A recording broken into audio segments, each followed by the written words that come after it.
Hello everyone, welcome to my new video. তো দেখতেই পেলে সোনাবা কতটা খুশি ছিল। তো ওর সাথে ওর পাপাও একটু খেলু করলো, তারপর আমিও ওর সাথে একটু খেলা করলাম। তো তারপর ওকে তাড়াতাড়ি করে স্নান টান করিয়ে রেডি করে দিলাম। তো ওকেই আগে রেডি করিয়ে দিচ্ছিলাম, কারণ তারপরে যেহেতু হচ্ছে কি আমার রেডি হতে একটু সময় লাগবে, ওকে রেডি করে দিলে আমার একটু সুবিধা হবে এই জন্য। তুমি কি ঘুম থেকে আজকে সকাল সকাল উঠে গেছো ভাত খাবে বলে? আজকে তুমি ভাত খাবে? হ্যাঁ, তুমি এত তাড়াতাড়ি ভাত খেয়ে নেবে? কত তো ভাত খাবে? আজকে ভাত খাবো, পায়েস খাবো, হ্যাঁ মাছ খাবো। পুজো দিতে যাবে তুমি? আমার ভাই কই? বলে আমি আজকে সকাল সকাল রেডি।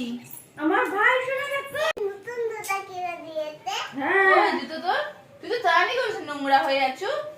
দিদি দেখ চান করে চলে গেছে পুজো দিতে।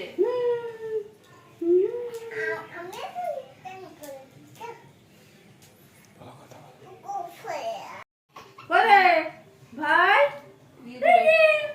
বলে আমি ভাত খাবো, আজকে ভাত খাবো। আমার কথা আগে সকাল থেকে উঠে গেছি, সকাল এবারে থেকে ভাত খাবে এবারে। এই ধানটা কালকে যায় না আজকে জানি সেদিন যায়। কি? আজকে তো নিয়ম। আজকেও দিয়ে দেবো, সেদিনও নিয়ম হবে। মানে আজকে যা যা হবে সেদিন সবই হবে। চলো বলে দাও, টাটা করে দাও, টাটা করে দাও, টাটা। বাবা, আমি টাটা। এখন রেডি হইনি, তোরা ঘুরতে টাটা বুবু করে চল দাও। যা। তো ওরা তো রেডি হয়ে গেছে আর আমি তো সেই এই অবস্থাতেই বসে আছি। তো আমি একটু স্নান টান করে রেডি হয়ে যাই। দেখা হচ্ছে তোমাদের সাথে নেক্সট ভিডিওতে। Bye bye.